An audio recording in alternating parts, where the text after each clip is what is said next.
మిత్రులారా, ఈరోజు మన విశాఖపట్నంలోనే పెద్ద గందరగోళం జరుగుతూ ఉంది. చిల్లర వ్యాపారస్తుల మీద ఎవరైతే రోజువారీ పుట్టకూడు గురించి వచ్చారో ఈ విశాఖ జిల్లాలోనే 25,000 మంది వరకు చిల్లర వ్యాపారం చేసేవారు ఉన్నారు. వీళ్ళందరూ కూడా ముద్రా లోన్ కూడా ఇచ్చున్నారు. గతంలోనే 2014లోనే పార్లమెంట్లోనే వీళ్ళు చట్టం వచ్చింది. చట్టం వచ్చిన తర్వాత వెప్మో వాళ్ళకి 2017లోనే ఆర్డర్ వచ్చింది వీళ్ళందరికీ జోన్లు ఏర్పాటు చేయమని.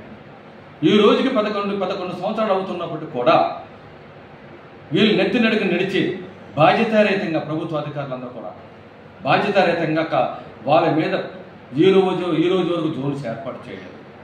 మొన్న హైకోర్టులో ఒక తీర్పు వచ్చింది. వీళ్ళకి ఏమని వచ్చింది? జోన్స్ ఏర్పాటు చేయమని వచ్చింది. జోన్స్ ఏర్పాటు చేయమంటే తీసి మనకి అది కదా అర్థం. ఈ రోజున విశాఖ జిల్లాకు ఒకదానికి వచ్చింది ఆర్డర్. ఈ రాష్ట్రంలో ఉన్నటువంటి అన్ని మున్సిపాలిటీలు లేవా, అన్ని కార్పొరేషన్లు లేవా? విశాఖపట్నం రావడానికి కారణం, విశాఖపట్నంలో ఈరోజు చిరు వ్యాపారస్తులను తొలగించడానికి కారణం కుట్ర. కార్పొరేట్ వ్యవస్థను రక్షించడానికి ఈ రోజున పెద్ద కార్పొరేట్ వ్యవస్థ అంతా కూడా విశాఖపట్నం జిల్లాలో ఆక్యుపై చేస్తూ ఉన్నారు. పెద్ద దుకాణాలందరూ కూడా అవలంబిస్తూ ఉన్నారు. మున్సిపాలిటీ రూల్స్లోని ఇప్పుడు ఉన్నటువంటి బిల్డింగ్లన్నీ ఉన్నాయా? అవి తొలగించడానికి మీరు ధైర్యం చేయగలిగారా? దీంట్లో ప్రజాప్రతినిధులు కూడా అడగదలుచుకున్నాం. ప్రజాప్రతినిధులు లేని పక్షంలో, కార్పొరేటర్లు ఎవరు లేని పక్షంలో వీళ్ళందరూ టూర్ పంపించి ప్రజా సొమ్ముతోటి, ఇది ఒక ప్రజల సొమ్ముతో టూరు పంపించి పేద ప్రజలందరూ తొలగించడం అనేది ఎంతవరకు న్యాయం మీరు ఆలోచించారు. విశాఖపురం ప్రజలందరూ ఆలోచించారు దీని మీద. ఈ మున్సిపల్ కమిషనర్ గారు వచ్చిన తర్వాత దీని ముందు ఒక నెల రోజుల ముందే ప్రతి జోన్లో కూడా కమిటీలు వేశారు. ఆ కమిటీలు తీర్మానం చేశారు. అక్కడ కమిటీలు దేనికి వేశారు? జోన్ కమిటీల్ని చిరు వ్యాపారస్తులు రక్షించడానికి వేశారు. చిరు వ్యాపారస్తులు ఇక్కడ ప్రచారం ఇస్తారని దాని మీద వేశారు. చిరు వ్యాపారస్తులు జోన్స్ ఎలాగ ఏర్పాటు చేయాలని దాని మీద వేశారు. అక్కడెక్కడ ప్రశ్న రాలేదు మేము తొలగిస్తున్నాం అనేది. ఒక్కసారి మన కమిషనర్ గారు ఆలోచించాలి, పెద్ద మనసుతో ఆలోచించాలి. అధికారులు ఇచ్చారంటే రాజుగారికి అధికారం ఇస్తే వాళ్ళు ఇష్టసరంగా నొక్కడానికి కాదు. దానికి కూడా పేద ప్రజలు బతకడానికి, రోజువారీ కూలీలు బతకడానికి కావాల్సినటువంటి ఏర్పాట్లు చేసిన తర్వాత, జోన్స్ ఏర్పాటు చేసిన తర్వాత, జీవనోపాధి చూపించిన తర్వాత, ఆ జీవన హక్కు, అది జీవన విధాన హక్కు ఈ జిల్లాలోనూ ఎంతమంది ప్రజలు ఉన్నారో దానికి 2% నుంచి 4% వరకు చిరు వ్యాపారస్తులు వారి చిరు వ్యాపారం చేసుకున్న హక్కు ఉంది. దానికి వారికి ప్రత్యామ్నాయమైనటువంటి జోన్స్ ఏర్పాటు చేయాలి. లేదా ప్లాట్ఫామ్ మీదకి వచ్చి రోజువారీ కేకలు వేసుకొని అమ్ముకున్న హక్కుని ఇవ్వాలి.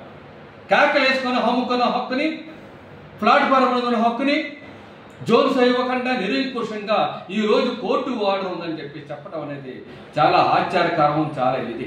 రెండోది ఇంకోటి చెప్తున్నారేంటి? పీతల యాదవ్ మూర్తి దాదాపు కోర్టులో 2 సంవత్సరాలు పెట్టి ఇక్కడ ఫుడ్ కోర్టు మీద కేసులు వేశారండి. అందువల్ల ఫుడ్ కోర్టు తీసేమని, ఫుడ్ కోర్టు తీసేస్తే వాళ్ళు నోటీసులు ఇవ్వండి, వాళ్ళు ప్రచారం చేయండి. ఆ రోజులో ఉన్నటువంటి వైసీపీ వాళ్ళు దళారులుగా తయారయ్యి వాళ్ళ మీద ఈ రోజు కూడా అద్దెలు వసూలు చేస్తున్నారని చెప్పి ఆయన కేసు వేశారు. అది నిజమైతే దానికి దర్యాప్తు జరపండి. వాళ్ళు ఒకరే తీయండి. ఫుడ్ కోర్టు మీద, యాదవ్ మూర్తి ఇచ్చిన దాని మీద. ఎక్కడో కాలుకి పుండు పుట్టిందంటే కడుపు కోడి పెట్టి, కాలుకి పుండు పెట్టింది, కాలుకు వైద్యం చేయండి. ఏం చెప్తున్నారు? ప్రజలకు ఏం చెప్పబోతున్నారు మీరు? మాట్లాడితే వైసీపీ వాళ్ళు ఆ రోజు వీళ్ళందరి మీద కొట్లు పెట్టించి ఈ రోజు కూడా దళారు వ్యాపారం చేసి నల్ల మోమోలు తీసుకుంటున్నారని, వైసీపీ వాళ్ళు తీసుకుంటున్నారని చెప్తున్నారు. అంటే టీడీపీకి ఆ మోమోలు రావాలని ఆలోచిస్తున్నారా? లేదంటే మీరు ప్రజల పక్షాల నుండి వీళ్ళు చిల్లర వ్యాపారస్తులు చెప్పిన పేరు మీద నిలబెట్టాలని చూస్తున్నారా? వైసీపీ అటువంటి అక్రమాలు చేసింది కాబట్టి వైసీపీ ఇక్కడ ఉన్న ప్రజలందరూ తొలగించారు, 11 సీట్లకు వచ్చారు. మాట్లాడితే వైసీపీలో నేరస్తులు చేస్తూ విశాఖ జిల్లా మొత్తం మా వారైతే ఇప్పుడు విశాఖపట్నంలో ఉన్నటువంటి చెప్పారు సీతం దారి అని అడిగి. కానీ గాజువాక, అనకాపల్లి, భీమిలిపట్నం ఈ రోజు మున్సిపాలిటీ పరిధిలో ఉన్న ప్రతిదీ కూడా మున్సిపల్ కమిషనర్ సందులు కూడా వీళ్ళకి జీవించే హక్కు కవర్ ఇచ్చారు. జీవించే హక్కు ఇచ్చిన తర్వాత తొలగించారు. జీవించే నిబంధనలను పాటించిన తర్వాత మీరు తొలగించండి. ఇది రాజ్యాంగానికి రాజ్యాధికారానికి వ్యతిరేకం. ఇటువంటి వ్యక్తిగత నిర్ణయాలు చేసుకొని ఇది మూకబడి నిర్ణయాలని చెప్పేది. ప్రజాప్రతినిధులు వాళ్ళు ఏం చెప్తున్నారు? ఎవరైతే మున్సిపల్ కమిషనర్ గారు పాలకవర్గం తీర్మానం చేసింది, సిగ్గుపడాలి. పాలకవర్గం సిగ్గుపడాలి, ప్రజాప్రతినిధులు సిగ్గుపడాలి. అందులో ఎమ్మెల్యేలు ఉన్నారు, కార్పొరేటర్లు ఉన్నారు, అందరూ ఉన్నారు. మీ పేరే చెప్తున్నారు కమిషనర్ గారు. మీరు ప్రజల పక్షాన లేరని చెప్తున్నారు. మీరు ప్రజల పక్షాన, పేద వర్గాల పక్షాన, ఈ చిల్లర వర్గాల పక్షాన ఉండాలి లేదో తేల్చండి. వీళ్ళు కూడా ఓటు వేశారు, వీళ్ళు ప్రజల పక్షాన నిలబడ్డారు. అందువల్ల కమిషనర్ గారు చెప్పింది విత్తుడు రావాలి. ప్రజాప్రతినిధులు దీని మీద వాళ్ళ అభిప్రాయం చెప్పాలి. వీళ్ళ పక్షాన్ని నిలబడి మళ్ళీ ఎక్కడ తీసుకుంటే అక్కడే పెట్టాలి. ఏదైతే నిబంధనలు చట్టం ఉందో 2014లో ఆర్డర్స్ ఉన్నాయో, మేము కూడా ఆర్డర్స్ వాళ్ళ దగ్గర ఉన్నాయి. ఆర్డర్స్ కాదు, మా దగ్గర ఆర్డర్స్ ఉన్నాయి, మా దగ్గరే ఉన్నాయి.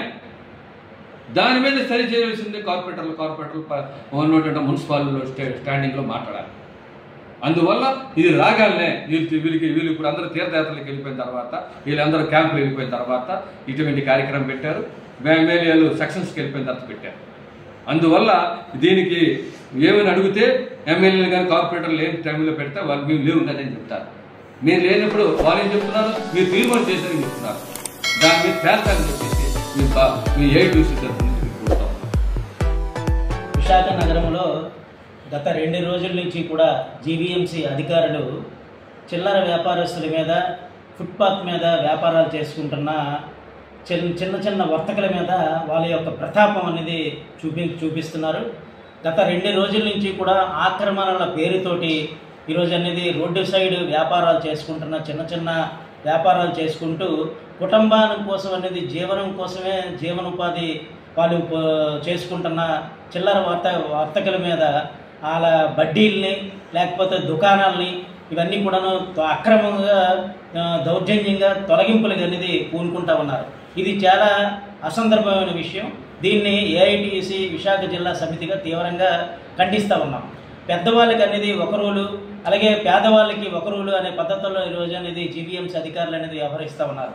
పెద్ద షాపింగ్ మాల్స్, పెద్ద డీమార్ట్లు ఇవన్నీ కూడా పెట్టుకొని వ్యాపారాలు చేసుకుంటున్న ట్రాఫిక్ కష్టాలు అనేది చాలా ఉన్నాయి. ట్రాఫిక్ నిబంధనలకి విరుద్ధంగా ఈరోజు అనేది వాళ్ళందరూ పెద్దవాళ్ళందరూ కూడా వ్యాపారాలు చేసుకుంటున్న స్వేచ్ఛగా వాళ్ళకి అనుమతులు అనేది ఈరోజు అనేది రాష్ట్ర ప్రభుత్వం కానీ జీవీఎంసీ అధికారులు కానీ ఇస్తూ చిన్న వ్యాపారాలు వాళ్ళ కుటుంబాలను పోషించుకోవడం కోసమే ఈరోజు అనేది జీవనోపాధి కోసం వ్యాపారాలు చేసుకుంటూ బతుకు జీవనం సాగిస్తున్న బడ్డీల్ని, అలాగే టీ కొట్టుల్ని ఇవన్నీ కూడా తొలగింపు అనేది అక్రమంగా తొలగించడాన్ని తీవ్రంగా ఖండిస్తూ ఉన్నాం.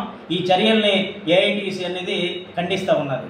దీన్ని ఈరోజు అనేది సుప్రీంకోర్టు నియమ నిబంధనల ప్రకారంగా కూడా వాళ్ళందరికీ కూడా ఆఖర్ జోన్స్ అనేది ఇవ్వాలనేసి, అలాగే గుర్తింపు కార్డులు ఇవ్వాలనేసి, ఈ మంచినీరు కానీ మరుగుదొడ్లు కానీ ఇవన్నీ కూడా కట్టించి ఇవ్వాలనేసి నియమ నిబంధనలు ఉన్నప్పటికీ కూడా దాన్ని ఏమాత్రం కూడా బేఖాతరు అనేది చేస్తూ ఈరోజు వరకు దాన్ని అమలు చేయకుండాను అట్టే పెడతా ఉంది. కానీ ఈరోజు అనేది ట్రేడ్ లైసెన్సులు ఉన్నాయి, అలాగే గుర్తింపు కార్డులు ఉన్నాయి. జీవీఎంసీ అధికారులే గుర్తింపు కార్డులు అనేది ఇచ్చారు. వాళ్ళందరూ కూడాను చలానాలు అలాగే జీవీఎంసీకి కడతా ఉన్నారు, పన్నులు కూడా కడతా ఉన్నారు. అయినప్పటికీ కూడాను ఎటువంటి సమాచారం, ముందస్తు సమాచారం కూడా ఇవ్వకుండా ఈరోజు అనేది అక్రమంగా ఈరోజు జీవీఎంసీ అధికారులు అనేది పోలీసుల్ని ఉపయోగించి బెదిరింపు చర్యలకు పూనుకుంటూ ఈ విధంగా నగరంలో అన్ని ప్రాంతాల్లో కూడాను అక్కైపాలెంలో కానీ, సీతమ్మదారులో కానీ, ఈనాడు కానీ, లేకపోతే ఆర్టీసీ కాంప్లెక్స్ పరిధిలో కానీ, ఇటువంటి మురళీన కానీ, పెందుర్తి కానీ, ఎన్ఈడి కొత్త రోడ్డు కానీ ఇటువంటి ప్రాంతాల్లో బడ్డీల మీద వ్యాపారాలు చేసుకుంటున్న అన్ని బడ్డీలను కూడా తొలగింపడానికి ఈరోజు తొలగింపే చర్యలకి పూనుకుంటా ఉన్నారు. ఇది ఏమాత్రం కూడా సమంజసమైన కాదు. వెంటనే ఎక్కడైతే తొలగిస్తున్నారో అదే ప్లేసులోని మళ్ళీ వ్యాపారాలు చేసుకోవడానికి అవకాశం అనేది కల్పించాలి. లేని పక్షంలో వీళ్ళందరినీ కూడాను చిల్లర వ్యాపారస్తులందరినీ కూడాను సమీకరించి పెద్ద ఎత్తున ఆందోళన పోరాటానికి ఏఐటీసీ పూనుకుంటుందని సందర్భంగా తెలియజేస్తా ఉన్నాను.